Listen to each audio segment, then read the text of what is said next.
Hello बच्चों, स्वागत है आप सभी का हमारे इस ऑफिशियल यूट्यूब चैनल में। मैं विनोद सर, जौरा जिला मुरैना मध्य प्रदेश से।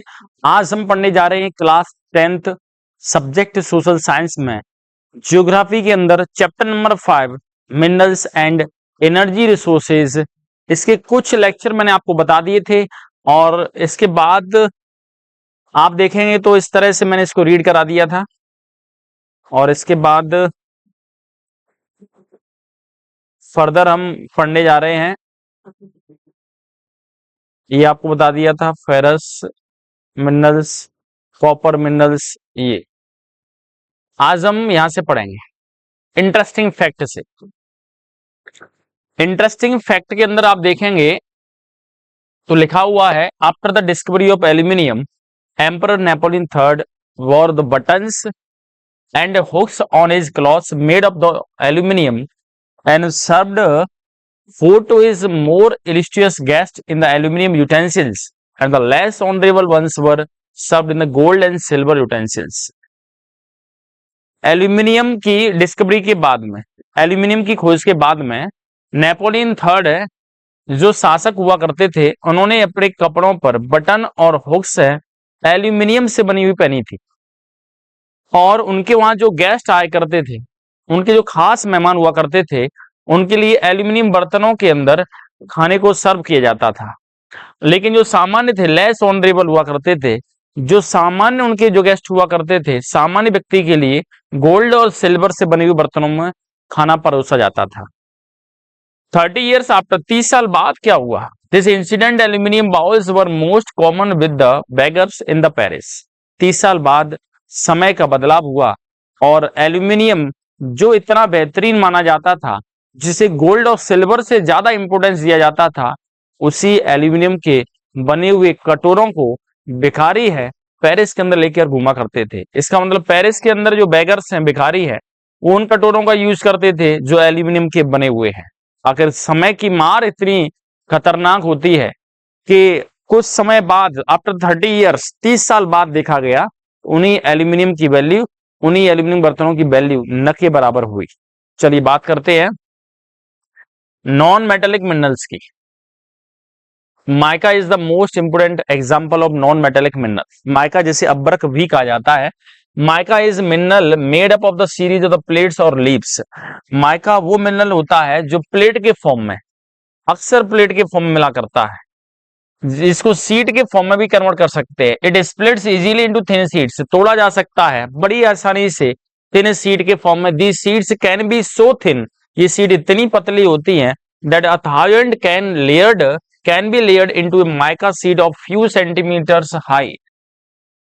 करीबन 1 सेंटीमीटर मोटाई वाली माइका शीट से आप अप्रोक्सीमेट 1000 शीट्स है, 1000 शीट्स आसानी से प्राप्त कर सकते हो। इसका मतलब इतनी थिन होती है कि सीट के ऊपर सीट, सीट के ऊपर सीट आसानी से रखी जा सकती है।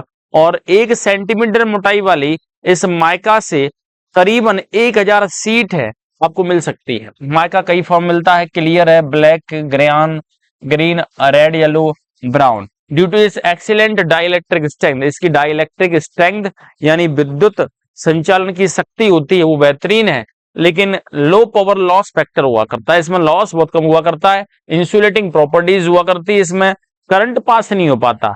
हाई वोल्टेज के करंट का भी प्रतिरोध करता है, रेजिस्टेंस करता है। Mica is one of the most indispensable, underline कीजिए, mica is one of the most indispensable minerals used in electric and electronic industries. Electric और इलेक्ट्रॉनिक इंडस्ट्रीज के अंदर सबसे बड़े स्तर पर जो इंडिस्पेंसिबल है, दैट मीन्स अभिन्न मिनरल की तरह यूज किया जा रहा है, वो होता है माइका। तो माइका को आखिर किस तरह की इंडस्ट्री में यूज किया जाता है? Sorry, electric and electronic industries के अंदर। माइका डिपोजिट्स आकर कहां पर मिलते हैं? नॉर्थर्न एजेस ऑफ द छोटा नागपुर प्लेट्यू। छोटा नागपुर का पठार जो कि झारखंड के अंदर है, उसके जो उत्तरी किनारे हुआ करते हैं, वहां पर माइका के डिपोजिट्स हैं, भंडार हैं। कोदरमा, गया, हजीराबाग बेल्ट झारखंड का है, वहां पर ये लीडिंग प्रोड्यूसर की तरह है। राजस्थान के अंदर अजमेर, नेल्लौर है, आंध्र प्रदेश के अंदर ये लीडिंग प्रोड्यूसर हुआ करते हैं हमारी कंट्री के अंदर। तो माइका का प्रोडक्शन आकर कहां कहां पर होता है? रिपीट करेंगे, माइका का प्रोडक्शन माइका की माइनिंग कहाँ से होती है? छोटा नागपुर प्लेट्यू रीजन से, जो झारखंड में है। कोदरमा, गया, हजीराबाग बेल्ट जो झारखंड में है। अजमेर जो राजस्थान में है। नेल्लौर जो कि आंध्र प्रदेश के अंदर है। चलिए हम बात करते हैं माइका के अलावा कुछ और नॉन मेटल मिनरल्स हुआ करते हैं, जैसे रॉक मिनरल्स। रॉक मिनरल्स में सबसे इंपोर्टेंट पड़ते हैं लाइमस्टोन। लाइमस्टोन का फॉर्मूला होता है CaCO3, that means calcium carbonate. Limestone is found in association with rocks. Limestone rocks के अंदर मिला करता है, composed of calcium carbonate, calcium magnesium carbonate, जो कैल्शियम कार्बोनेट का या फिर कैल्शियम मैग्नीशियम कार्बोनेट का बना होता है। It is found in the sedimentary rocks of the most geological formations. मुख्य रूप से आखिर कौन सी रॉक्स में मिलता है? अंडरलाइन कीजिए, मुख्य रूप से ये मिला करता है सेडिमेंट्री रॉक्स में, जो अवसादी चट्टानें होती हैं। Limestone is the basic raw material for the cement industry. Underline कीजिए, सीमेंट इंडस्ट्री के लिए आधारभूत मटेरियल है। Essential for smelting of iron ore in the blast furnace. Blast furnace जिसको बात्या भट्टी कहा जाता है, दैट मींस जिसके अंदर काफी टेम्परेचर रखा जाता है। इतना टेम्परेचर पर जो आयरन होता है वो मेल्ट हो जाता है, और मेल्ट होने के बाद उसकी smelting of iron, that means melting of iron है, उसके अंदर देखा जाता है तो लाइमस्टोन का यूज किया जाता है। लाइमस्टोन यानी कैल्शियम कार्बोनेट का यूज एक तो सीमेंट इंडस्ट्री में बेसिक रॉ मटेरियल की तरह है, अंडरलाइन कीजिए। दूसरा smelting of iron ore in the blast furnace, इसके लिए भी अति आवश्यक होता है, मोस्ट इंपोर्टेंट। चलिए नेक्स्ट बात करते हैं। ये आप देखेंगे तो कुछ परसेंट आपको दी हुई है प्रोडक्शन ऑफ लाइमस्टोन, 2018-19 का डाटा दिया हुआ है। सबसे ज्यादा प्रोडक्शन आप देखेंगे तो सबसे ज्यादा प्रोडक्शन आपको मिलेगा राजस्थान के अंदर 22%। सबसे कम प्रोडक्शन आप देखोगे, सबसे कम प्रोडक्शन मिलेगा महाराष्ट्र के अंदर ओनली 4%, बाकी अदर स्टेट में दिया हुआ है। चलिए नेक्स्ट है हजार्ड्स ऑफ द माइनिंग। आखिर माइनिंग करने से, मिनरल्स को जमीन से निकालने से आखिर कौन से हजार्ड्स हुआ करते हैं, कौन से हानिकारक इफेक्ट होते हैं? Have you ever wondered about the efforts the miners make in making the life comfortable for you? Miners हुआ करते हैं, क्या आपने आज इस बात से आश्चर्यचकित हुए हैं कभी कि माइनर्स यानी जो माइनिंग कर रहे होते हैं वो आपके जीवन को आरामदायक तो बनाते हैं, लेकिन उसके साथ साथ में ड्रॉबैक क्या है? What are the impact of mining on the health of the miners and the environment? आखिर जो माइनिंग करते हैं, जो खनन कर रहे होते हैं, जो मिनरल्स को निकालते हैं, उनके हेल्थ पर इसका क्या प्रभाव पड़ता है, और साथ में पर्यावरण पर आखिर क्या प्रभाव पड़ता है? The dust and noxious fumes inhaled by the miners make them vulnerable to the pulmonary disease। Underline कीजिए, आपसे पूछा जाता है hazards of the mining. Mining करने से आखिर क्या नुकसान हुआ करते हैं? तो देखो, डस्ट और उसके पास जहरीली फ्यूम्स हुआ करती हैं, उनको जब आप इनहेल करते हैं, माइनर्स जो माइनिंग कर रहे होते हैं वो जब सांस ले रहे होते हैं तो सांस के साथ उनके अंदर जो हवा जा रही होती है, और अंदर जाने वाली हवा, उसमें डस्ट भी होती है, कुछ जहरीली फ्यूम भी होती है, और them vulnerable to the pulmonary disease, जो सबसे ज्यादा क्या कर देती है? फेफड़ों से संबंधित बीमारी होने के चांस बढ़ जाते हैं। दैट मींस चांस बढ़ जाते हैं किसके? फेफड़ों से संबंधित बीमारी के। The risk of collapsing mine roofs, और कभी कभार एक रिस्क हुआ करता है। रिस्क क्या है? कोलैप्सिंग द माइन रूफ्स, जो माइन कैनाल होती है जहां पर खुदाई कर रहे होते हैं, उसमें जो रूफ्स हुआ करती है, छत हुआ करती है, उससे कोलैप्स करने के, उसके गिरने के चांस ज्यादा होते हैं। Inundation and fires in the coal mines are a constant threat to the miners, और जो माइनर्स होते हैं, जो खनन कर रहे होते हैं, उनके लिए लगातार एक और खतरा होता है। वो ये होता है कि कोल माइंस व कोयले की खदान में आग लगने का, साथ में उसके खिसकने का, माइंस के खिसकने का डर रहता है। और इसके बाद आप देखेंगे तो water sources in the region get contaminated. तीसरा इफेक्ट देखिए, आसपास के क्षेत्र में जो पानी के सोर्स हुआ करते हैं, पानी के सोर्स जितने भी हुआ करते हैं, उनमें उनके पानी को ये कॉन्टामिनेट कर देते हैं, यानी प्रदूषित पानी पीने के लिए मजबूर हो जाते हैं। Dumping of waste and slurry leads to the degradation of the land, और आप वेस्ट मटी को डंप करते हैं, फेंकते हैं, उसके साथ साथ में सिलरी होती है, उसकी वजह से मिट्टी और साथ में जमीन और है वो टूट जाती है, डिग्रेड हो जाती है। Increase in the stream and river pollution, इसकी वजह से नदियों के पानी है उसमें पॉल्यूशन बढ़ जाता है। तो देखिए इसके इफेक्ट बहुत ज्यादा है। बैड इफेक्ट है, बैड इफेक्ट में सबसे पहले पल्मोनरी डिसीज होने के चांस बढ़ जाते हैं, फेफड़ों में बीमारी बढ़ जाती है। दूसरी है कि माइंस, जहां पर माइनर्स माइनिंग कर रहे होते हैं, उसकी छत और उसके साथ साथ उसकी दीवार के खिसकने के चांस रहते हैं, उसमें आग लगने के चांस रहते हैं। अक्सर कोल माइंस में आग लगती है।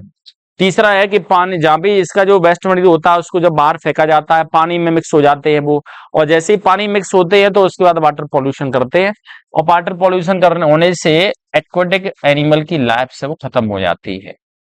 ये कुछ रिपोर्ट दी हुई है, कुछ न्यूज़पेपर में प्रिंट हुई होंगी। जारिया टू बी शिफ्टेड, और साथ में ये लिखा हुआ call unit find 300 crore in the damage.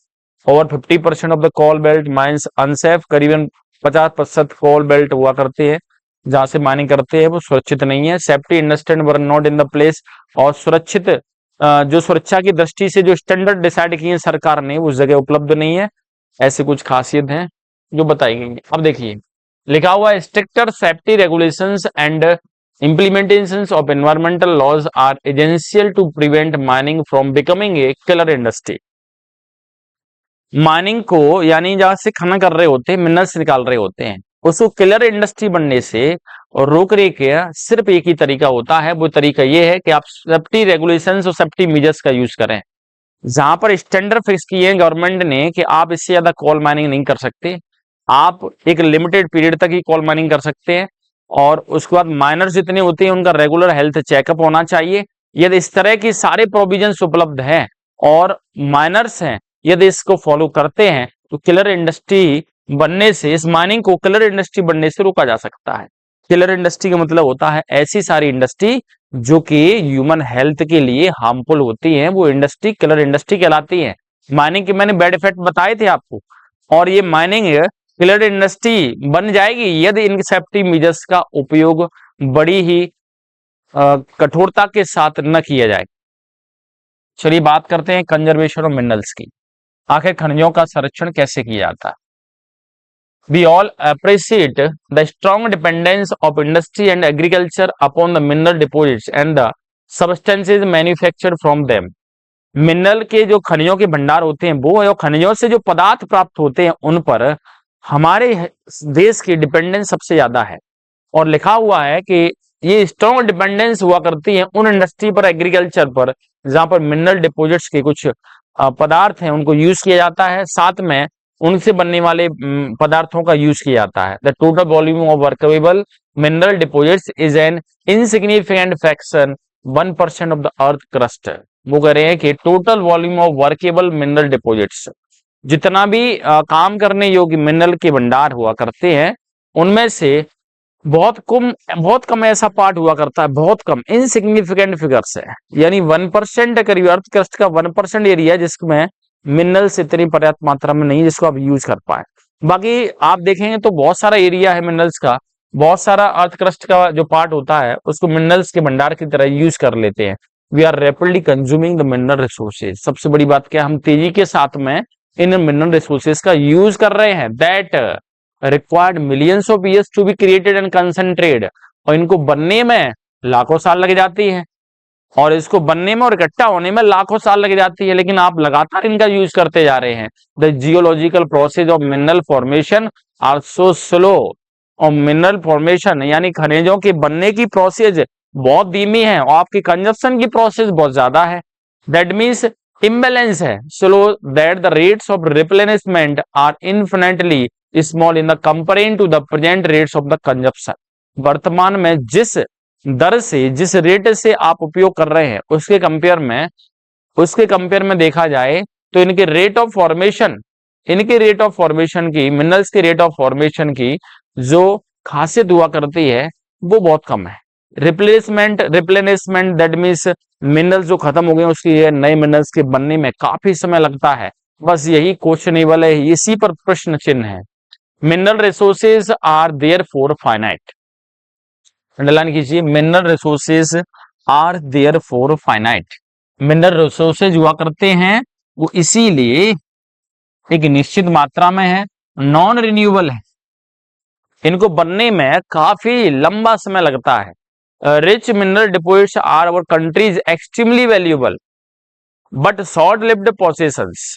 Rich mineral deposits, जहां पर मिनरल्स के भंडार बहुत ज्यादा है, देश का वो हिस्सा बेशकीमती हुआ करता है, बट शॉर्ट लिव्ड पोजीशन, लेकिन वो बहुत कम मात्रा में मिला करते हैं। Continued extraction of ores leads to the increasing cost as mineral extraction comes from greater depth along with the decrease in the quality। जितनी ज्यादा गहराई में जाते हैं, क्वालिटी होती मिनरल्स की उतनी ही कम हो जाती है, और मिनरल्स की क्वालिटी कम होने से आप लगातार एक्सट्रैक्शन भी कर रहे हैं, इस वजह से कॉल्स जो मिला करते हैं माइंस के अंदर, उनकी क्वालिटी बेहतरीन नहीं होती है। अब देखिए यहाँ पर सबसे बड़ा क्वेश्चन ये है कि क्या ऐसी जरूरत पड़ गई थी कि कंजर्वेशन ऑफ मिनरल्स यानी खनिजों का संरक्षण करना पड़ेगा। सबसे पहले minerals are the example of non renewable resources. खनिज पदार्थ नॉन रिन्यूएबल रिसोर्सेस के एग्जाम्पल हैं। इसका मतलब इनको बनने में लाखों सालें लगती हैं, ये वेरी स्लो प्रोसेस से बना करते हैं।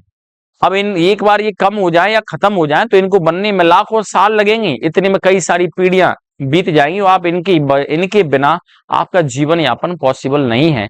इसीलिए खनिजों का संरक्षण करना अति आवश्यक है।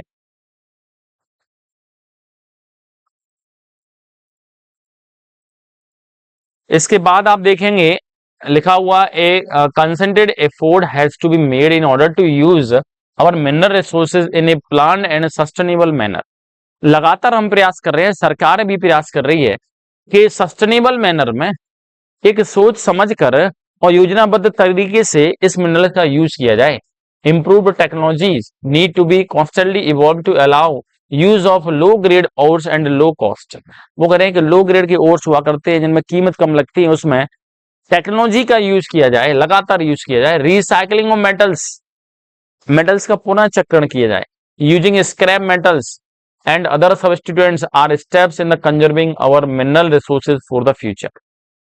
कुछ ऐसे तरीके होते हैं कि हम जिनका उपयोग करने के बाद में हम आसानी से इन मिनरल रिसोर्सेज को कंजर्व कर सकते हैं, भविष्य में बचा सकते हैं। आज के लिए बस इतना ही काफी है। मिलते हैं एक अगले नए लेक्चर में नए कंसेप्ट के साथ। तो गुड बाय, टेक केयर।